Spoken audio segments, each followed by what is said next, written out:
He was married for 18 years. He had 2 kids with her. And on camera, in front of everyone, he just admitted he cheated. Not once, not by accident, a pattern, during a marriage that from the outside looked completely normal. But here's the twist. Gary Owen isn't hiding from it, and he isn't apologizing for it either. Instead, he's drawing a hard line between his past and his present, insisting that the man who cheated on his first wife will never touch another woman while married to his second. So what actually changed? Was it him? Was it her? Or is there something about that first marriage he's only now willing to admit out loud? Stick around, because his explanation gets a lot more personal than you'd expect, and his ex-wife isn't staying quiet about it either. Gary Owen has spent decades building a career as one of the most recognizable names in stand-up comedy, known for his role in Daddy Daycare and years of specials that made him a familiar face well beyond the comedy club circuit. But this week he sat down for an interview that had nothing to do with punchlines. Speaking with Vlad TV in an interview published this past Saturday, the 52-year-old comedian opened up about a part of his life he doesn't usually discuss in public, the collapse of his 18-year marriage to Kenya Duke. And the infidelity that took place during it. He didn't dance around it. He didn't blame outside forces or vague circumstances. Instead, he gave a direct, specific explanation for why it happened, and just as importantly, why he believes it won't happen again in his current marriage. For a comedian who's built a brand on being loud, unfiltered, and a little chaotic on stage, this was a different kind of honesty. And it's the kind that immediately raises a question. If he's willing to admit this now, what does that say about everything that came before it? According to Owen, the root of the problem wasn't attraction to someone else. It was the complete absence of intimacy at home. He told the interviewer that during the final 6 years of his marriage to Duke, the two of them had sex a total of 3 times. Not 3 times a year, 3 times period across 6 years.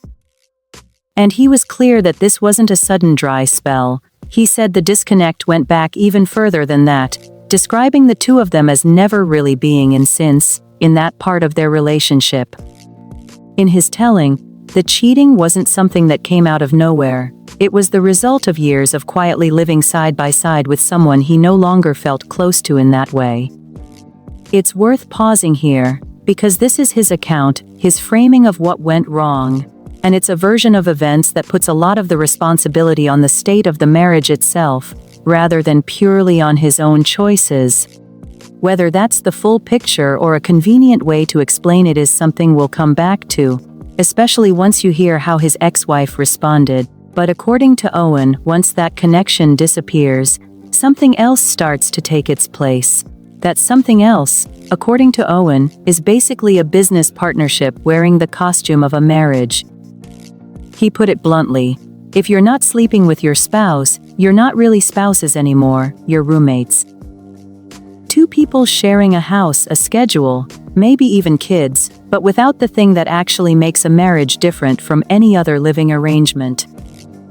It's a blunt way to frame it, and it's clearly a philosophy he's thought about, not just a one-off line he tossed out in the moment. But he was careful to add a disclaimer right after making that comparison. He said none of this should be read as an insult aimed at Duke personally. In his words, the feeling was mutual. Neither of them was chasing the other one down. Neither of them was fighting to keep the spark alive. As he put it, if they'd actually still been into each other, they would have still been sleeping together. So in his version of events, this wasn't a case of one person wanting more and the other one shutting them out. It was 2 people who had quietly drifted into the same emotional space, just from different directions. Which raises an obvious question: if that's really what happened, why did it take a very public interview, years after the divorce, for him to finally say so? Whatever the answer to that is, Owen says the situation looks completely different now. He married Brianna Johnson earlier this year, and according to him, intimacy simply isn't the issue it was. He described looking forward to coming home to her, and even shared one specific thing he's told her directly, that the moment he walks through the door, she should already be ready for him. It's a small detail, but it says a lot about how he's framing this relationship compared to his last one, not as a routine, not as something either of them has to think twice about, but as something built into the rhythm of their day-to-day life.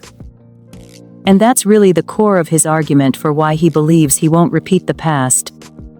In his mind, cheating wasn't some character flaw he's since fixed through willpower or maturity.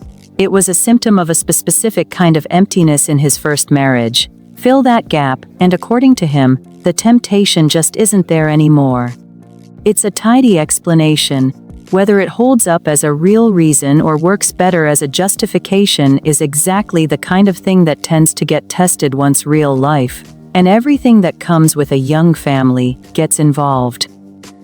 That real life part is where Owen's comments got a little more complicated, and a lot more likely to spark disagreement. He described how he and Johnson handle it when one of them isn't in the mood, and his answer wasn't simply no. Instead, he said the expectation is more like a rain check, if she's tired or worn out. The move is to say so directly and offer a timeline, tomorrow the morning, whenever, rather than just declining and leaving it there. He said that as a man he can live with that, he can wait. But then he took it a step further, saying that women, in general, need to understand that they can't just say no without also giving their partner some sense of when things will change. Because otherwise, according to him, it leaves men feeling guilty. That's a very different statement from everything before it. His reasoning about his first marriage was personal, specific to his own relationship. This is him turning that personal experience into a broader rule about how women should communicate with their partners, period. And that's exactly the kind of comment that tends to divide an audience. Some people will hear a man being refreshingly honest about what he needs, others will hear a man putting a timer on his partner's consent. Either way, it adds another layer to the story, because it turns out his views on marriage didn't stay in the past. They followed him into the present, but the most emotional part of Owen's story has nothing to do with either marriage directly. It's about the two kids he shares with Duke, Austin and Kennedy, and just how far things fell apart after the divorce. Back in 2024, Owen admitted on the Club Shay Shay podcast that he hadn't seen his older children in more than 3 years. He didn't try to soften how that felt. He called it a nightmare, and said his kids were simultaneously his greatest accomplishment and his greatest failure, two things that aren't supposed to sit together, but somehow did for him. He was clear that this estrangement wasn't some pre-existing issue. In his words, everything crashed and burned specifically after the divorce, not before it. That's a heavy admission from someone who, just moments earlier in the conversation, was framing his marriage's collapse as something mutual and low drama. If the split was really as calm and consequence-free as he described it, it raises the question of why the fallout with his own kids ended up being so severe. And that contradiction is exactly what makes the next part of the story so interesting, because last month, something happened that briefly suggested things might actually be healing. Last month, Austin posted a photo on Instagram showing himself alongside both of his parents at a celebration, Gary Owen and Kenya Duke, in the same frame together for what he said was the first time in 6 years. His caption was simple and hopeful. He'd gotten his parents back in the same room, and he credited it as something close to a small miracle. For a moment, it looked like maybe the years of distance were starting to close. But Duke's response to Owen's recent comments suggests that any reconciliation has limits. After Owen spoke publicly about the estrangement back in 2024, Duke replied directly on Instagram, and her tone was pointed. She said she's always been kind and easygoing with him, that she never goes out of her way to make things awkward, and that she's offered him suggestions on how to handle the situation with their kids. But she also said he doesn't respect the boundaries involved, and called out the fact that he chose to air this again on social media, rather than handling it privately.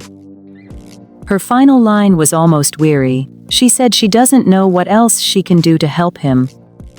It's a very different tone from his, where he framed the divorce as mutual and drama-free, her response suggests there's been real frustration simmering underneath that calm surface for years.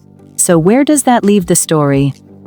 On one hand, you have Gary Owen's version, a marriage that quietly died from a lack of connection, an infidelity he's willing to own, and a fresh start with Brianna Johnson that he insists will be different, because the core problem has finally been solved.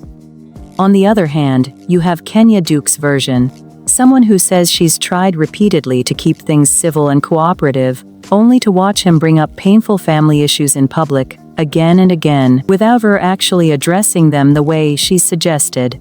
Both of those things can be true at the same time. He can genuinely believe his current marriage is built differently, and she can genuinely feel like the story he's telling the world isn't the full one. What's clear is that 18 years, 2 kids, and a very public divorce don't just disappear because one person has decided to move forward.